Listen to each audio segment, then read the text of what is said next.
नमस्कार, आप सभी का बहुत बहुत स्वागत है। मेरा नाम रुबिका लियाकत है। ज्ञानवापी विवाद के बाद देश में आपत्तिजनक बयानों का, भड़काऊ बोल का, उकसाने का एक चलन सा दिखने लगा था, लेकिन अब उस पर ब्रेक लगेगा। उकसावे की कार्रवाई की जो ये बाढ़ आई थी, हालात ऐसे पहुंच गए थे कि नफरती बोल की गूंज दुनिया के दूसरे देशों तक भी सुनाई देने लगी थी। अब उस पर ब्रेक लगेगा, मैं बार बार कह रही हूं। दिल्ली पुलिस ने ब्रेक लगाया है नफरती बयान देने वाले 33 लोगों के खिलाफ। एफआईआर दर्ज करके जांच शुरू कर दी है।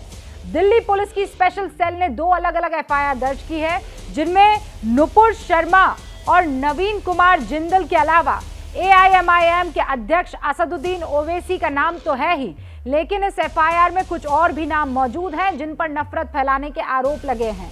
और नाम मैं गिनवाऊं, उनमें से कुछ नाम: शादाब चौहान, सबा नकवी, हफीजुल हसन, स्वामी जितेंद्रानंद, यति नरसिंहानंद, लक्ष्मण दास, अनिल कुमार मीना, दानिश कुरैशी, शुजा अहमद, विनीता शर्मा, नगमा शेख, डॉक्टर मोहम्मद कलीम तुर्क, बिहारी लाल यादव, इलियास शरफुद्दीन, ये वो तमाम लोग हैं जिन पर एफआईआर दर्ज हो गई है। तो सवाल ये कि क्या इन एफआईआर से नफरती बोल पर ब्रेक लगेगा, इनकी अकल ठिकाने आएगी? सवाल ये भी है कि क्या दिल्ली पुलिस ने ऐसे बयानों पर केस दर्ज करने में कहीं देर तो नहीं कर दी?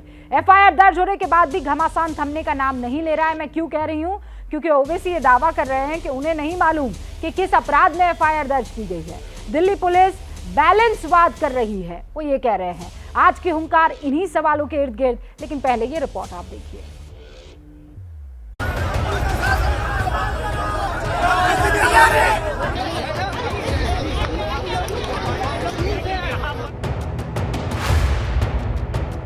नफरती बयान को लेकर दिल्ली पुलिस का चल गया अभियान। ओवैसी, नुपुर समेत 33 के खिलाफ पुलिस की एफआईआर।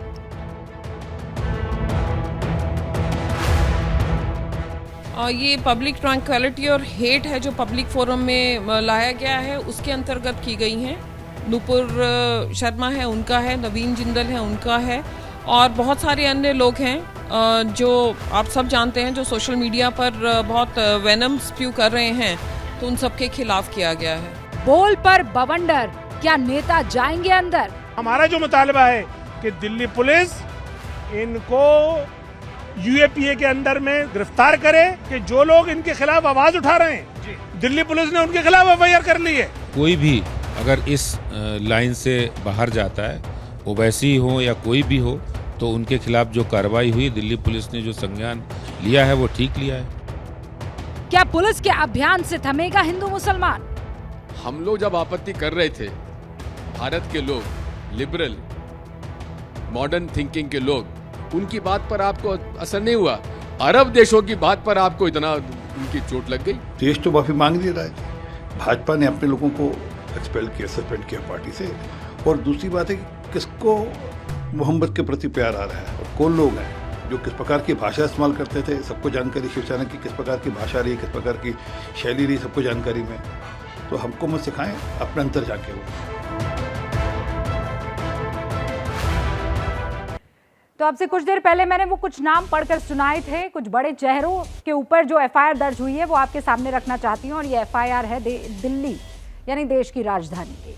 असदुद्दीन ओवैसी, अध्यक्ष एआईएमआईएम के 33 लोगों पर एफआईआर दर्ज हुई है। नुपुर शर्मा, पूर्व प्रवक्ता बीजेपी की, निलंबित कर दिया गया है। नवीन कुमार जिंदल, पूर्व नेता बीजेपी के, इन्हें पार्टी से बाहर का रास्ता दिखा दिया गया है। यति नरसिंहानंद, महंत दासना देवी मंदिर के एक के बाद एक बेहुदा बयानों के लिए जाने जाते हैं। शादाब चौहान एबीपी न्यूज के हुंकार कार्यक्रम में ही आए थे और बेहुदा टिप्पणियां कर रहे थे, दूसरे धर्मों पर नप गए हैं भाई साहब।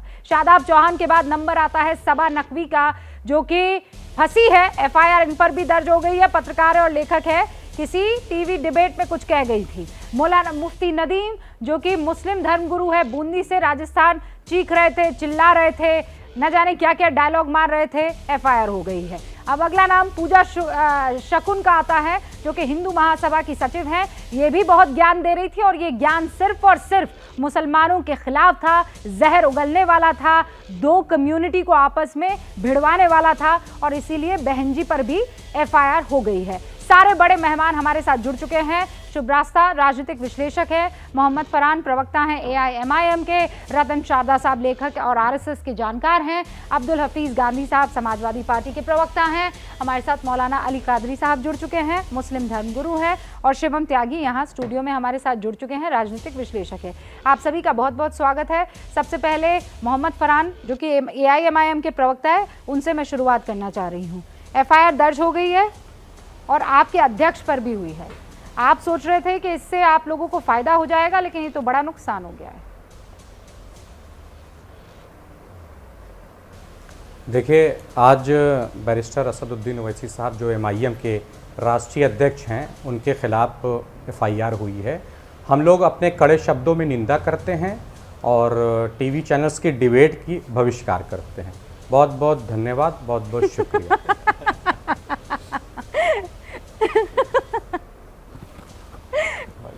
मोहम्मद फरहान प्रवक्ता एआईएमआईएम के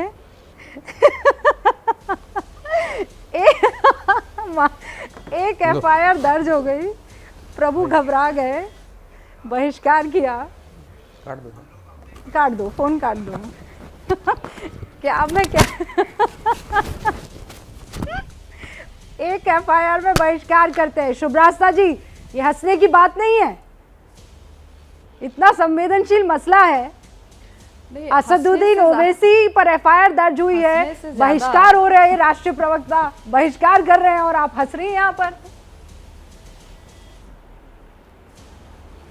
नहीं, बट ये कैसा बहिष्कार है? शो में आने के पहले बताया नहीं गया था क्या उनको कि ये टेलीविजन पे लाइव टेलीकास्ट होगा ये प्रोग्राम? शो में आके बहिष्कार करने का क्या मतलब होता है?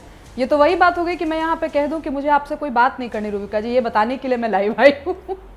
तो देखिए, ये जितनी भी पार्टीज़ हैं जिन्होंने अब तक संज्ञान नहीं लिया था हेट स्पीच को लेकर के, उनको अब एक क्लियर स्टेटेड पॉलिसी बनानी होगी। मैं पॉलिटिकल पार्टी की बात कर रही हूँ, मैं पॉलिटिक्स की बात कर रही हूँ, मैं पॉलिसी लेवल पे बात नहीं कर रही हूँ, मैं एडमिनिस्ट्रेशन क्या करेगी उसकी बात नहीं कर रही हूँ, पुलिस ने क्या किया, कोर्ट क्या डिसाइड करेगी, इसमें मैं बात ही नहीं कर रही हूँ।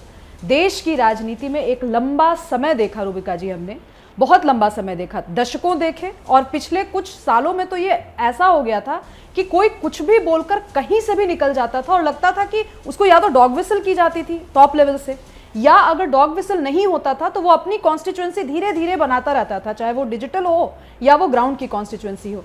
पहली बार मुझे लगता है कि भारतीय जनता पार्टी का इस मामले में सही में लोगों को कॉन्ग्रेचुलेट करना चाहिए। They have really taken a very good step. एक हेट स्पीच पे जो उन्होंने अपना एक प्रतिक्रिया दी और बहिष्कार, किसी भी नेशनल स्पोक्स पर्सन को पार्टी पद से हटाना भारतीय जनता पार्टी की हिस्ट्री में एक बहुत बड़ी बात रही है। और ये एक मैसेज था, एक लार्जर पॉलिटिकल मैसेज है कि पुलिस प्रशासन अपना काम करेगी, लेकिन राजनीति में आप कैसी शुचिता चाहते हैं? क्या आप केवल भाषाई शुचिता तक अपने आप को मेंटेन करके रखना चाहते हैं, या नैतिक पैमाने भी हैं जिन पर आप शुचिता एक्सपेक्ट करते हैं? तो इस बात के बाद तो पार्टियां तिलमिलाएंगी ना। अब आप देखिए, शादाब चौहान जिनका नाम आपने लिया, कल भी कुछ अनाप शनाप बक रहे थे, टेलीविजन डिबेट में उनके साथ ही थी मैं। उसके अलावा आप देखिए इतने सारे विधायकों का नाम आया। ये जो दो नाम है मैं बता देना चाहती हूँ जी। एक तो इलियास शरफुद्दीन है, 2018 की बात है, वो साहब मेरे साथ ही एबीपी न्यूज़ के डिबेट में जो मैं करती थी बैठे थे। उन्होंने जो बेहूदगी की थी उसके बाद से 2018, 19, 20, 21, 22 4 साल हो गए हैं। उस शख्स को हमने कभी इनवाइट नहीं किया। ये हमने रिस्पॉन्सिबिलिटी कंधों पर ली और हमने कहा हमें नहीं चाहिए, ये शख्स चाहिए ही नहीं। दूसरा, जिनका अभी आप जिक्र कर रही थी, अभी 4 दिन पहले ये यहाँ डिबेट में आए थे, शादाब चौहान। जब तक कायदे में आप बात रखते हैं, मर्यादा में रहते हुए बात रखते हैं, किसी को चोट नहीं पहुंचाते हैं, अपनी बात रखते हैं, आस्था को का सम्मान करते हुए बात रखते हैं, वेलकम है। उन्होंने बदतमीजी की, अब एफआईआर दर्ज हो गई है और वो लगातार बदस्तूर ये जारी कर रहे थे। लेकिन उसी दिन हमने, एबीपी न्यूज़ ने और टीम ने ये डिसाइड कर लिया था कि ये शख्स हमारा प्लेटफॉर्म, एबीपी न्यूज का प्लेटफॉर्म अब इस्तेमाल नहीं करेगा दूसरों की भावना आहत करने के लिए। ये दो महत्वपूर्ण चीजें थी जो मुझे आपको बतानी थी। और अब दिल्ली पुलिस की एफआईआर जिस पर आप कह रहे हैं कि ये बड़ा फैसला लिया गया है, हमारे साथ समाजवादी पार्टी के प्रवक्ता भी अब्दुल हफीज गांधी साहब। अब्दुल हफीज साहब, ये जो पूरी एक लिस्ट है, इस लिस्ट में ये नहीं देखा गया है कौन किस धर्म का, इस लिस्ट में ये देखा गया है किसने धर्म को आहत किया है, आस्था को आहत किया है। उसमें बिहारी लाल यादव भी है, जिसने गलत काम किया उस पर एफआईआर। गोपिका जी, सबसे पहले तो मैं ये कहूंगा कि एक अच्छी शुरुआत हुई है, क्योंकि जो भड़काऊ बयान दे, समाज के अंदर अशांति पैदा करे, समाज के अंदर भड़काने का काम करे, ऐसे लोगों के खिलाफ law should take its own course. कानून को अपना काम करना चाहिए और ये एक अच्छी शुरुआत है। लेकिन इसके साथ साथ मैं ये भी कहूंगा कि दिल्ली पुलिस बहुत लेट जागी है, क्योंकि दिल्ली के अंदर भारतीय जनता पार्टी के बहुत सारे ऐसे नेता हैं जो इस तरह के भड़काऊ बयान देते हैं, लेकिन उनके खिलाफ कोई एक्शन नहीं होता है। तेजिंदर बग्गा जी हैं, अमित मालविया जी हैं, कपिल मिश्रा हैं, बहुत सारे ऐसे लोग हैं जिनके खिलाफ दिल्ली पुलिस कोई एक्शन नहीं लेती है। मैं आपको एक इंस्टेंस बताना चाहूंगा कि कुछ दिन पहले दिल्ली में एक धर्म संसद हुई थी, जहां पर इसी तरह के बयान दिए गए थे। तो सुप्रीम कोर्ट में दिल्ली पुलिस ने एक हलफनामा दिया था, जहां उन्होंने कहा था कि इस तरह की कोई हेट स्पीचेस नहीं दी गई हैं। जब सुप्रीम कोर्ट ने गुस्सा जाहिर किया तो अगली एफिडेविट में दिल्ली पुलिस ने माना कि हाँ, वहां पर जो है हेट स्पीचेस दी गई थी। तो दिल्ली पुलिस ये जो बैलेंसिंग का काम करती है ना, और जो ऊपर पॉलिटिकल लीडरशिप के तहत जो उनकी डायरेक्शंस में काम करती है, इससे वो बाहर आ जाए, क्योंकि आज पॉलिटिकल लीडरशिप भी हेट स्पीचेस के खिलाफ खड़ी दिखती है। यही पॉलिटिकल लीडरशिप कभी नहीं बोलती है। माननीय प्रधानमंत्री जी का एक बयान नहीं आता है। इतना बवाल इस देश के अंदर मचा हुआ है, माननीय प्रधानमंत्री जी क्या शांति की अपील नहीं कर सकते थे? इतना खाड़ी देशों से विरोध आ रहा है, माननीय प्रधानमंत्री जी क्या कह नहीं सकते थे? यही जो बयान विदेश मंत्रालय से आया है या हमारे गवर्नमेंट ऑफिशियल से आया है, यह बयान हमारे रिस्पॉन्सिबल इलेक्टेड लीडरशिप से आना चाहिए था, प्रधानमंत्री जी से आना चाहिए था कि इस तरह की हरकतें किसी भी सूरत में बर्दाश्त नहीं की जाएंगी। और मैं आपको बता दूं, यदि ये बयान प्रधानमंत्री जी की तरफ से आए होते तो ये गतिविधियां रुक गई होती, क्योंकि जो ये फ्रिंज एलिमेंट जिनको कहते हैं, जो मेन स्ट्रीम बनते जा रहे हैं, जो फ्रिंज एलिमेंट मेन स्ट्रीम बनते जा रहे हैं, वो ऊपर देखते हैं कि उनकी पॉलिटिकल लीडरशिप क्या चाहती है। अब्दुल साहब, क्या मैं आपको और अखिलेश यादव को अलग कर सकती हूँ? मतलब अभी जो आप कह रहे हैं, मैं ये कहूँ कि नहीं अब्दुल हफीज गांधी साहब आप क्यों आए हैं? आना तो अखिलेश यादव को चाहिए, मैं तो आपसे बात ही नहीं करूंगी। बात तो जब तक अखिलेश यादव नहीं करेंगे मैं सुनूंगी ही नहीं। आप और अखिलेश यादव एक ही है ना?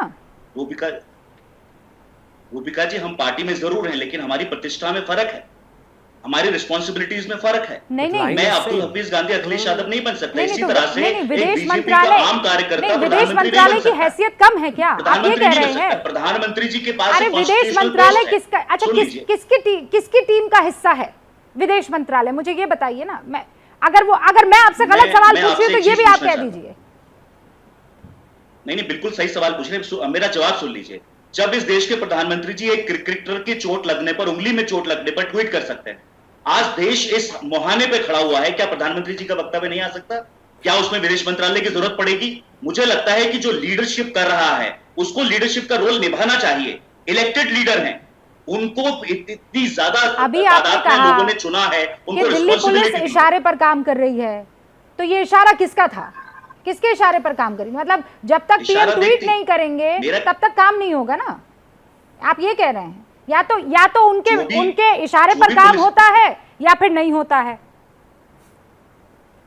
मैं इसलिए कह रहा हूं कि जब तक दिल्ली पुलिस को लगा कि ऊपर पॉलिटिकल लीडरशिप का इशारा है, उनकी मर्जी है, तब तक दिल्ली पुलिस एक्शन नहीं लेती है। लेकिन आज उन्हें लग रहा है कि बीजेपी के प्रवक्ता सस्पेंड हो चुके हैं।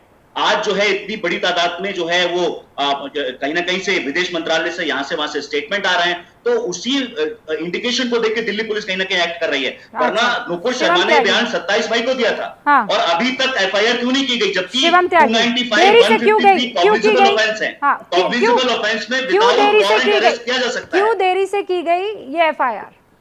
इंपॉर्टेंट बात ये है कि एफआईआर हुई, मेरे लिए तो सर सुन लीजिए ना, इम्पॉर्टेंट बात यह है कि एफआईआर हुई, अभी खाना तो है नहीं कि 7 दिन बाद अगर खाया जाएगा तो खराब हो जाएगा। महत्वपूर्ण बात यह है कि मैं तो इतना बड़ा ट्रांसफॉर्मेशनल चेंज इस देश में देख रहा हूं।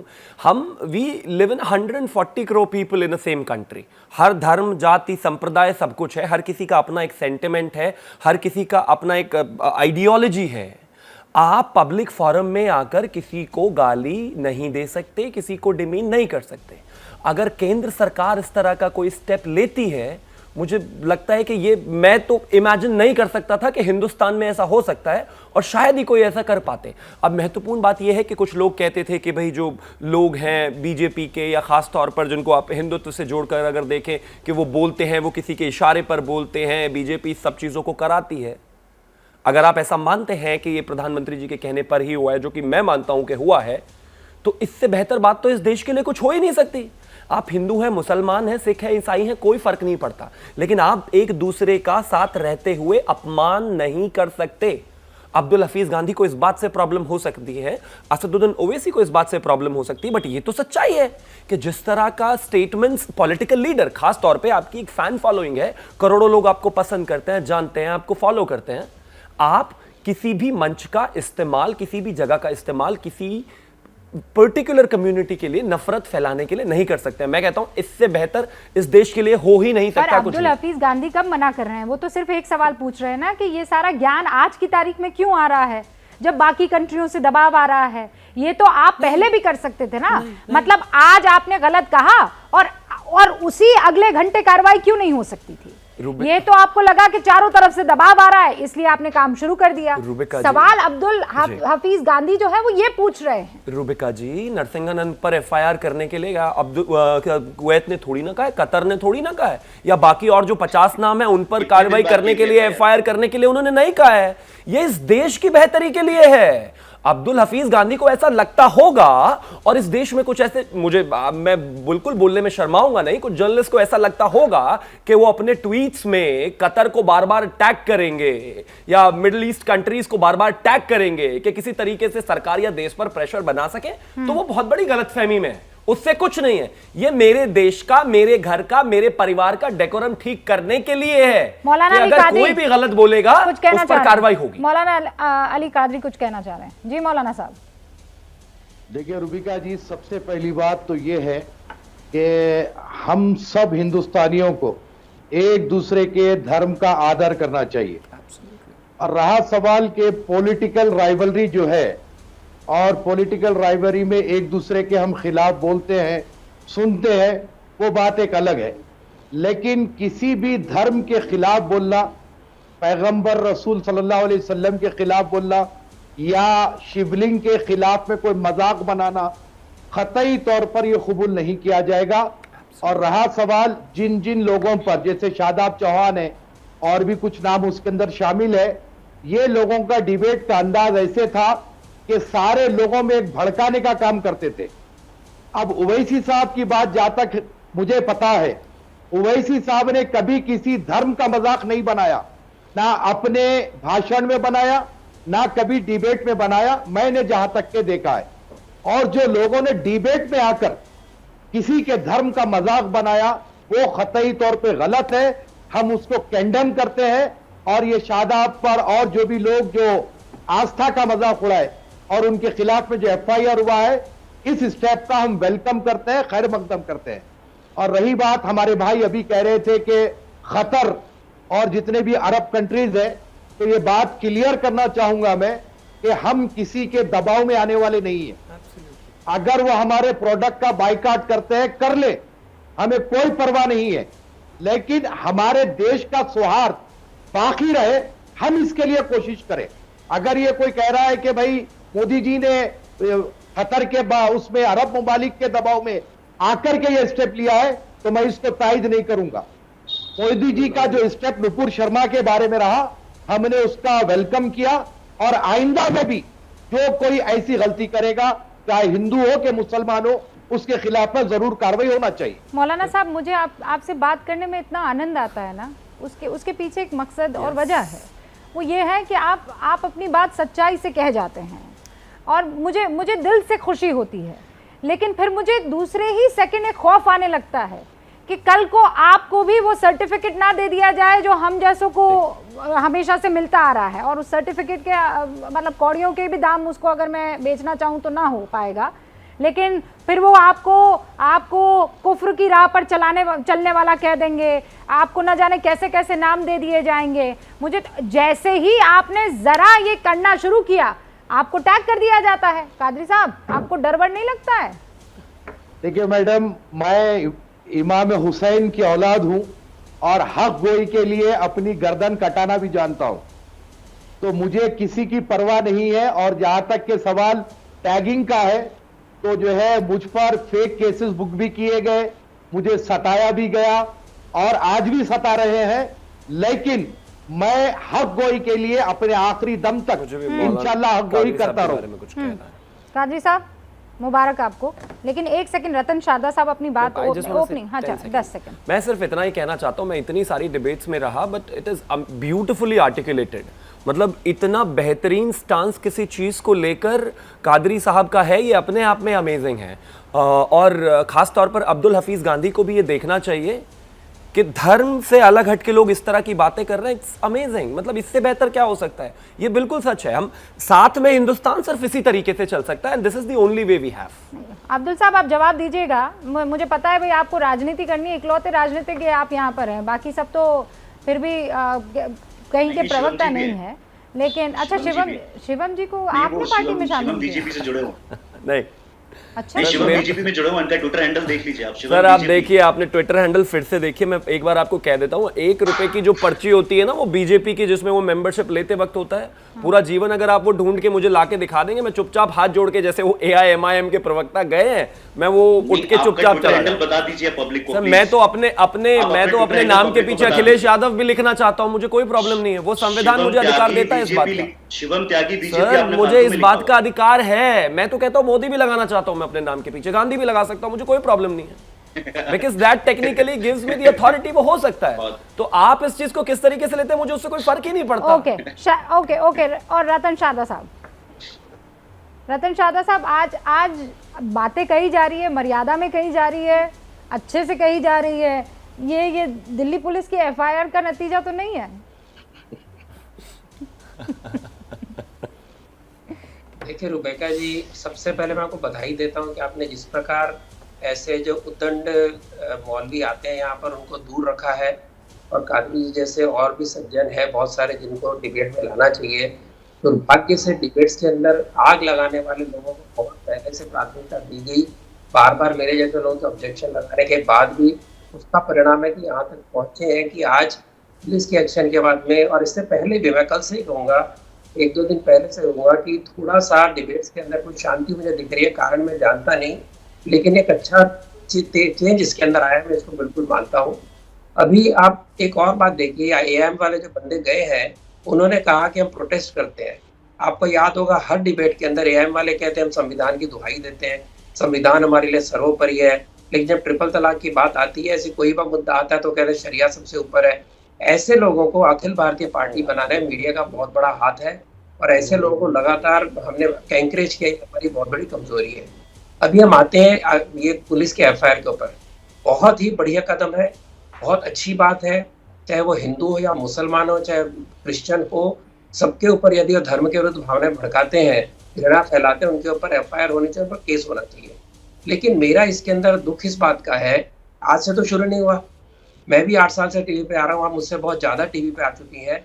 लेकिन ये 2014 के बाद में इस प्रकार के झूठे आरोप लगा के, घृणा की बातें करके लोग टीवी पर शोर मचा के जा चुके हैं, कई बार जा चुके हैं। आप भी देख चुके हैं, मैं भी देख चुका हूँ, कोई एक्शन नहीं हुआ। मैं बहुत दूर नहीं जाऊंगा, मैं बात करूंगा शाहीन बाग के अंदर हिंदुओं के चिन्हों का अपमान किया गया, उनको गालियां दी गई, उनके धर्म को गालियां दी गई, उसका कोई लेना देना नहीं था। CSS के बावजूद कोई एक्शन नहीं हुआ। उसके बाद में हिजाब को लेकर हुबली के अंदर हिंदुओं को बॉयकॉट करने की बात चली। एक हिजाब जो केवल एक लोकल मुद्दा था, उसके इंटरनेशनल लेवल पर लेके जाने वाले यहाँ लोग यहाँ पर आते थे मीडिया में, उसके ऊपर कोई एक्शन नहीं हुआ।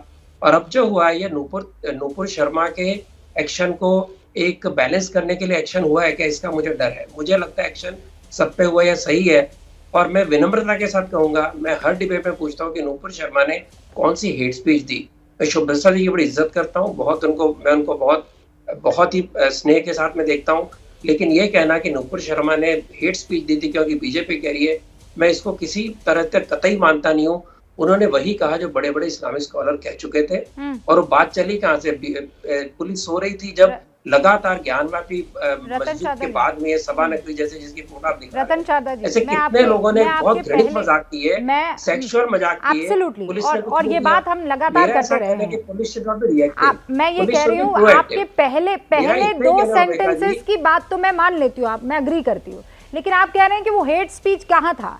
मैंने नुपुर शर्मा के उस बयान को बार बार सुना है और उसमें आप इंटेंट देखिए, मैं बताऊं, मैं दिखाऊं, मैं समझाऊं, वो रुपैका जी, मैं उस इंटेंट डिबेट में था। और रतन, अच्छा आप उस डिबेट में आपकी थे, जानकारी के लिए उस डिबेट में मैं उससे भी पहले था। उकसाया गया, भड़काया गया, इसलिए उसको मैं नहीं चाहता, उस विवाद में पढ़ना ही नहीं चाहता हूँ। हाँ मैं समझ रही रुपैका जी, हूँ। उस विवाद में पढ़ना नहीं चाहता। मैं ये कह रहा हूँ कि इसके पहले ज्ञानवापी को लेकर लगातार घृणास्पद बयान आ रहे थे, पुलिस क्या कर रही थी। पुलिस को रिएक्टिव नहीं होना चाहिए, पुलिस को प्रोएक्टिव होना चाहिए। कानूनी व्यवस्था प्रोएक्टिवली रोकी जा सकती है, रिएक्टिवली नहीं रोका जा सकता। ओके, मौलाना अली कादरी साहब, आप इस बात को मानेंगे, लेकिन नुपुर की बयान पर आप कुछ कहना चाह रहे थे, लेकिन मुझे लगता है कि उस पर आप फुल स्टॉप लगा देना चाहिए। अब हमें आगे बढ़ना चाहिए, एक्शन लेना था, ले लिया गया है। कुछ लोग इसको निचोड़ कर खूब रस निकालने की कोशिश कर रहे थे, वो भी हो गया है सर। अब आगे बढ़ने का वक्त आ गया, लेकिन फिर भी आप अपनी बात कह दीजिए। नहीं मैडम रूबिका जी, देखिए, हर मजहब के, हर धर्म की कुछ आस्था होती है, जो हिंदू धर्म में भी है, इस्लाम में भी है, और वो सारी बातें आस्था से जुड़ी होती है। उसको ऑन माइक या ऑन डिबेट किसी तरीके से मजाक बना करके पेश करना बिल्कुल कतई गलत है। मैं उसी तरफ कहना चाह रहा था कि नुपुर शर्मा की बात को तो हम फुल स्टॉप लगा चुके हैं, क्योंकि नरेंद्र मोदी जी ने जो इकदाम किया है, जो काम किया है, हमने उसका वेलकम किया, उस पर हम टिप्पणी नहीं करना चाहेंगे। लेकिन एक बात की तरफ मैं आपके चैनल के जरिए बात दर्ज कराना चाहता हूं कि ये एफआईआर में ओवैसी साहब का भी नाम है, और मेरी नजर से मैडम ओवैसी साहब किसी भी धर्म का अपमान करते हुए कभी भी नजर नहीं आए। ये बात का क्लियरेंस अगर हमें मिल जाए तो बहुत बेहतर होगा। अच्छा, मौलाना अली कादरी साहब, आप ये कह रहे हैं कि वो असदुद्दीन कादरी साहब, ओवैसी नहीं उनके है, भाई वो स्पेलिंग में, अकबरुद्दीन। हाँ वो अकबरुद्दीन, स्पेलिंग मिस्टेक हो गई है। कादरी साहब, आप ये कहना चाह रहे हैं? नहीं, मैं स्पेलिंग मिस्टेक नहीं कह रहा हूं आपको। उनको तो अदालत ने बरी कर दिया, अकबर ओवैसी साहब को, ये आपको पता है। नहीं, वो मामला उन्होंने अलग फिर था बयान दिया। कादरी साहब, वो अलग बयान था कि उन्होंने मुझे फिर कुछ बयान मिनटों दिया। के लिए छोड़ दे और फिर हम बताएंगे, वो तो बयान अलग था। एक दूसरा बयान था, उसको जब आप सुनेंगे तो अल्लाह तौबा करेंगे। शुभ रास्ता कुछ कहना चाह रही हैं? जी रूबिका जी, यहाँ पर बहुत अच्छा मुझे लगा कि मौलाना साहब ने जिस तरीके से बात की और जिस तरीके से स्पष्टता से अपनी बात रखी। मैं एक चीज़ जोड़ना चाहती हूँ, और रतन जी ने भी जो बात की वो भी बहुत इम्पोर्टेंट है। अमूमन ऐसा देखा गया, और मैं बहुत जिम्मेवारी से ये कह रही हूँ कि पिछले कुछ सालों में ऐसा बिल्कुल हुआ है कि पोलराइज जो डिबेट्स में जो पोलराइजेशन जिस लेवल का आता है, चाहे वो सोशल मीडिया हो या वो टेलीविज़न डिबेट हो, या फिर वो या फिर जो आम मंच जो होते हैं, पब्लिक फोरम होते हैं, वहाँ पर जिस तरीके की तलखी और जिस तरीके का एक अग्रेशन आया डिबेट्स में, उसका एक हिस्टोरिकल कॉन्टेक्स्ट दिया जा सकता है, एक ऐतिहासिक संदर्भ दिया जा सकता है। इससे मैं इत्तेफाक रखती हूँ, लेकिन संदर्भ देने का मतलब हर तरीके के स्पीच को जस्टिफाई करना नहीं हो सकता। एक जमाना वो भी था जब अटल बिहारी वाजपेयी संसद में बैठते थे, सिर्फ एक व्यक्ति थे और पूरे ऑपोजिशन का वो प्रतिनिधित्व करते हुए जवाहरलाल नेहरू जी से आंखों में आंख डालकर सवाल पूछते थे और जवाहरलाल नेहरू उनकी बात सुनते थे। हमें सिर्फ शांत होकर के ये सोचना चाहिए कि क्या आज हम वैसे लोकतंत्र में हैं, और अगर नहीं हैं और किसी पॉलिटिकल पार्टी ने सामने आकर एक स्टैंड लिया है, यहाँ पे बात लीगैलिटी की नहीं है कि नूपुर जी ने जो बयान दिया वो भड़काऊ था या नहीं, या नूपुर जी ने जो बयान दिया वो हेट स्पीच के अंतर्गत आता है कि नहीं, बात इसकी नहीं है। बात जो आप कह रही थी, बात इंटेंट की है, वो किस इंटेंट से बोला गया, उसके पहले कितनी प्रताड़ना हुई ये भी, इससे भी मैं वाकिफ हूं। मैं लगातार कह रही हूं कि शायद मैं वहां पर होती तो मैं भी वही बोल रही होती जो उन्होंने बोला, लेकिन जिस संदर्भ की बात हो रही है उस संदर्भ को थोड़ा सा और बर्ड्स आई व्यू लेने की जरूरत है। और कादरी साहब, यही बात मैं असदुद्दीन ओवैसी पर भी कह सकती हूँ। ठीक है, आपकी बात हो सकता है टेक्निकली सही हो कि उन्होंने कभी किसी धर्म को लेकर भड़काऊ बयान नहीं दिए, केवल इस्लाम पर या मुस्लिमों को एक संगठित करने के लिए अग्रेसिव स्टैंड लिया होगा, लेकिन जो इंटेंट होता है ओवैसी साहब के उन भाषणों का जो वो एक पर्टिकुलर कॉन्स्टिट्यूएंसी में देते हैं, वो इंटेंट कहीं से भी जस्टिफाइड नहीं है। आज के लोकतंत्र में देश का, खास करके देश का जो मिलेनियल युवा है, जिस तरीके से वो एक पर्टिकुलर, जैसे भी हुसैन साहब के ऊपर जो टिप्पणी की, जिस तरीके से वो नकार रहा है, हाँ। उसी तरीके से असदुद्दीन ओवैसी के और कादरी साहब को नकारेगा ही, ये चाहे वो टेक्निकली दोनों अपनी जगह पर कितना भी सही है। मैं बस ये बता दूं आपको, मैं आपको कादरी साहब ये बता दूं कि ये जो शुभ रास्ता कह रही है ना कि सिर्फ किसी के बारे में बोलना नहीं, उसके पीछे का इंटेंट यहाँ पर बकायदा लिखा हुआ है, हैविंग कंप्लीट नॉलेज, मतलब इस बात का उसे एहसास हो कि इस तरह की भाषा, इस तरीके के क्लेम्स और इस तरीके का असर्शन यानी किसी तरीके का दबाव, ये अगर दो कम्युनिटी को तोड़ने के लिहाज से हो तो उस पर ये एफआईआर हुई है। और इसीलिए इन तीनों में से एक कैटेगरी में तो असद ओवैसी के बयान पढ़ ही जाएंगे, चाहे वो मैं लैंग्वेज की बात नहीं करती हूं, लेकिन क्लेम जो बार बार वो लेकर कर रहे हैं और दूसरा असर्शन, ये दोनों कैटेगरी में असद ओवैसी पक्का आएंगे। जब वो कह रहे हैं ना इंशाअल्लाह कयामत तक, मतलब भाई अभी तो कोर्ट में है ना मामला, रुक तो जाइए, आपने उसे फव्वारा घोषित कर दिया। नहीं देखिए मैडम, मैं एक बात को मैं बड़ा ही क्लियर कहना चाहूंगा। उदाहरण नहीं 1 मिनट, मुझे 30 सेकंड दीजिए मुझे, बस मैं कहना चाहता हूं। देखिए मैडम, फवारा, शिवलिंग, ये सब दावे कोर्ट में है, इस पर तो हम कोई टिप्पणी कोई भी करे हम इसको गलत मानते हैं। लेकिन रही बात सौहार्द के लिए हम जो संवाद करें, मैं इससे पहले भी आपके चैनल के जरिए बोला हूं और मोहन भागवत जी ने भी ये बात कही है, उनके भी हमने बयान का वेलकम किया है। इंशाअल्लाह अल्लाह ने चाहा तो कोई रास्ता निकलेगा, कोई सूरत निकलेगी और ये ज्ञान व्यापी भी जो है मैंने संवाद के जरिए, सौहार्द के जरिए आप देखेंगे बहुत जल्दी हल हो जाएगा। मौलाना नदीमुद्दीन भी जुड़ चुके हैं, अध्यक्ष है उलेमा काउंसिल के। मौलाना साहब, बड़ी सारी एफआईआर दर्ज हुई है, खबर चली आपको?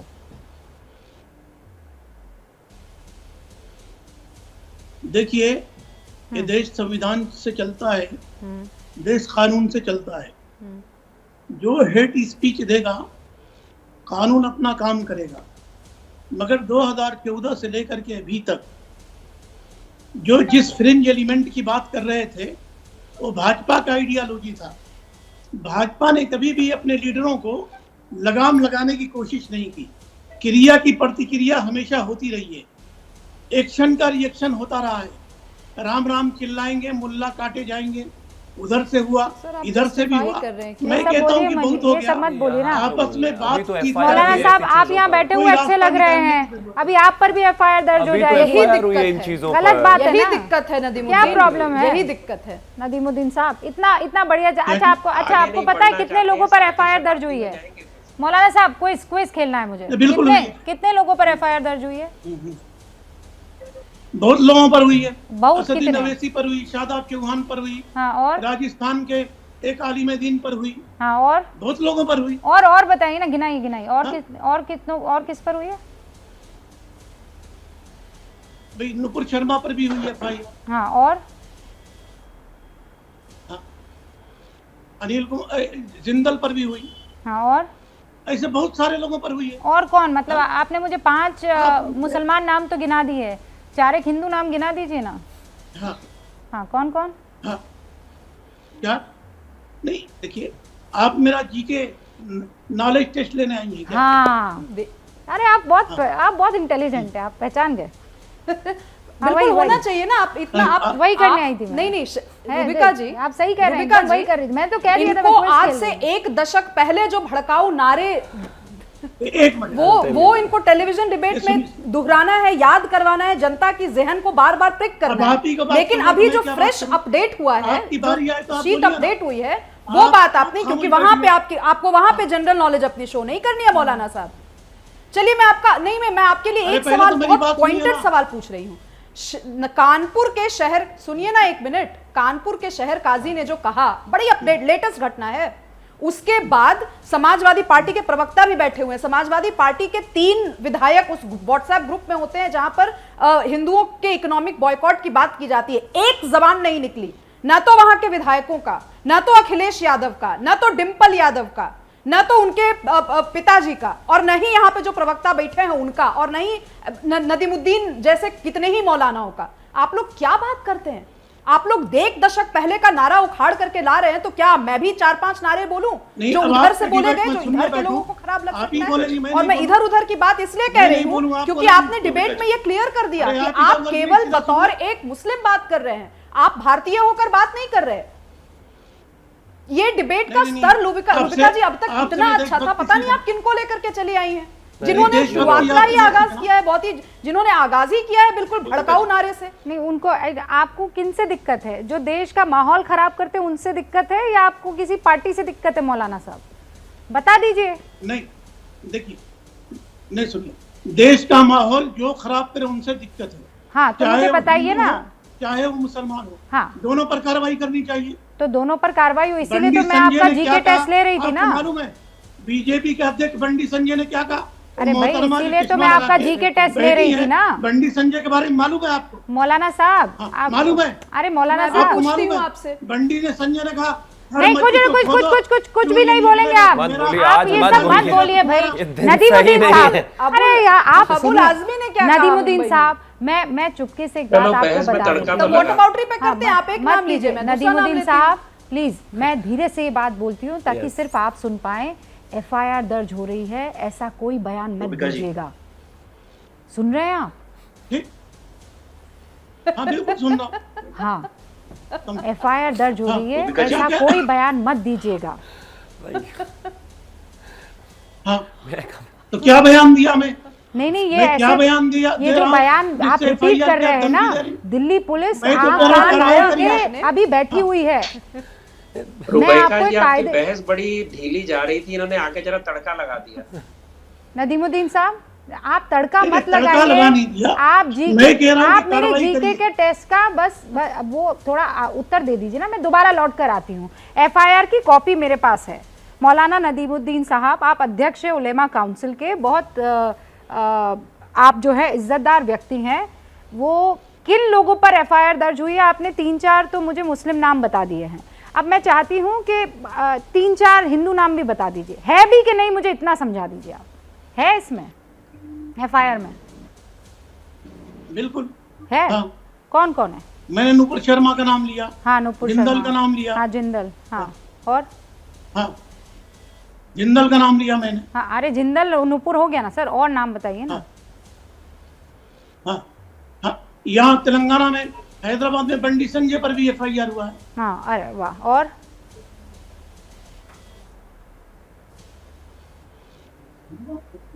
बंडी संजय पर यहाँ हैदराबाद में हुआ है। हाँ, लोगों ने और, FIR कराया है उनको। और अरे दिल्ली पुलिस की FIR सुनिए, मैं चाहती हूँ आपके जहन से जो ये आपने दिमाग में बिठा रखा है ना कि एक तरफा कार्रवाई हो रही है, तो मैं आपको एक सबक दे रही हूँ, और वो सबक है उसका पहला नाम है यति नरसिंहानंद। याद कीजिए, यति नरसिंहानंद। उनको तो पहले हुआ था। नहीं अभी अरे भाई दिल्ली FIR, दिल्ली पुलिस ने एक और FIR दर्ज की है। मौलाना साहब रटिए ना, यति नरसिंहानंद दिल्ली पुलिस ने FIR की है। दूसरा नाम स्वामी जितेंद्रानंद, ठीक है, ये दूसरा नाम। मीनाक्षी चौधरी रट लीजिए, तीसरा नाम। अनिल कुमार मीना चौथा नाम। पूजा शकुन पांडे पांचवा नाम। पूजा प्रेमवदा छठा नाम। विनीता शर्मा सातवां नाम। बिहारी लाल यादव आठवां नाम। आज जो कुमार दिवाशंकर कार्रवाई हो रही, नब्बा नाम। अगर और पहले कार्रवाई होती ओहो, तो दोनों तरफ से बोलने वाले नहीं रहते। गलत बात है ये। मैं आपको पहला चैप्टर पढ़ाती हुआ आप तीसरे चैप्टर पर पहुंच जाते हैं। नहीं, रतन शारदा जी, नदीमुद्दीन साहब आपके पुराने परिचित हैं, इनको बताइए। नहीं इनको इस बात नहीं हिंदू मुसलमान डिबेट हो ही नहीं रही है। अच्छा, हम पर कार्रवाई होनी, यहाँ पर कोई, यहाँ पर सारे प्यार मोहब्बत से डिबेट कर रहे थे। मौलाना नदीमुद्दीन साहब, अगर मुझ पर कार्रवाई होगी तो आपको इनवाइट करने की लिए कार्रवाई होगी। देखिए, मैं एक चीज कहना चाहता हूँ, अगर आप ये सोचते हैं कि हिंदू मुस्लिम डिबेट नहीं होगी, तो वो होगी, वो होनी भी चाहिए, कहीं कोई परेशानी नहीं है, मसला उस बात का है ही नहीं। पॉलिटिकल फ्रेमवर्क में आप अपनी बातें रख सकते हैं बिना किसी दूसरे की आस्था को हर्ट किए हुए। रुबिका लियाकत के शो पर अगर 5 आदमी आए हैं 140 करोड़ में से, that technically means that they should feel some responsibility towards it। वो अगर 5 यहां पर हैं, 6 यहां पर हैं, तो उनके ऊपर जिम्मेदारी है। दिल्ली पुलिस और सरकार बस यही इंश्योर करना चाहती है कि अगर आप कहीं पर बैठकर कुछ बोल रहे हैं तो आपको अपनी जिम्मेदारी समझनी पड़ेगी। आप ऐसे बोलकर नहीं निकल सकते। बहुत आसानी से आप ये जो मीडिया के ऊपर और मेरे ऊपर बैठकर आरोप लगा रहे हैं। मौलाना साहब मेरी बात सुनिए, मेरी बात सुनिए। आपने जिम्मेदारी निभाया? नहीं निभाई है। मैं बता, आप क्या चाह रहे हैं कि ज्ञानवापी पर कोर्ट में सुनवाई चल रही है और हम डिबेट ना करें? कानपुर में पत्थरबाजी हो रही है, हम डिबेट ना करें? हाँ बिल्कुल। अगर नुपुर शर्मा पर केस दर्ज हो, बयान हो जाए तो हम डिबेट ना करें? आप कैसे कह रहे हैं? मौलाना से एक सवाल करना चाहता हूँ। रतन शारदा कुछ पूछना चाह रहे हैं मौलाना साहब आपसे। मौलाना से एक सवाल करना चाहता हूँ, क्या कर सकता हूँ मौलाना से एक सवाल? मौका दीजिए। मैं एक सवाल करना चाहूंगा मौलाना जी से। ये कह रहे हैं ना कि जहर फैला, फहराना फैला। नुपुर शर्मा ने जो भी कहा उसके लिए कानूनी कार्रवाई हो रही थी। सर तन से जुदा ये बोला गया, ये किस कानून के अंतर्गत बोला गया? आप उसको सही मानते कि गलत मानते हैं? शुरुआत वहां से हुई ना, कानपुर में दंगे वहीं से आए ना। शुक्रवार की नमाज के बाद वहीं से सारे दंगे फसाद शुरू हुए। तो वह जो सर तन से जुदा के नारे के द्वारा कमलेश तिवारी मारा गया या भरवाड़ मारे गए गुजरात के, और जब नुपुर शर्मा को धब्बे मिली है, ये उचित है कि नहीं है? अगर उचित नहीं है तो सारे यहाँ जो बैठे हैं सेक्युलर लोग, इन्होंने किसी ने उसकी भर्त्सना क्यों नहीं की? जब शिवलिंग के ऊपर लगातार घटिया जोक आ रहे थे, सारे सेक्युलरवादी यहाँ बैठे कि इसकी भर्त्सना क्यों नहीं की? जब आप दोनों पंथों को समान मानते हैं तो आपको उत्तर भी समान देना पड़ेगा।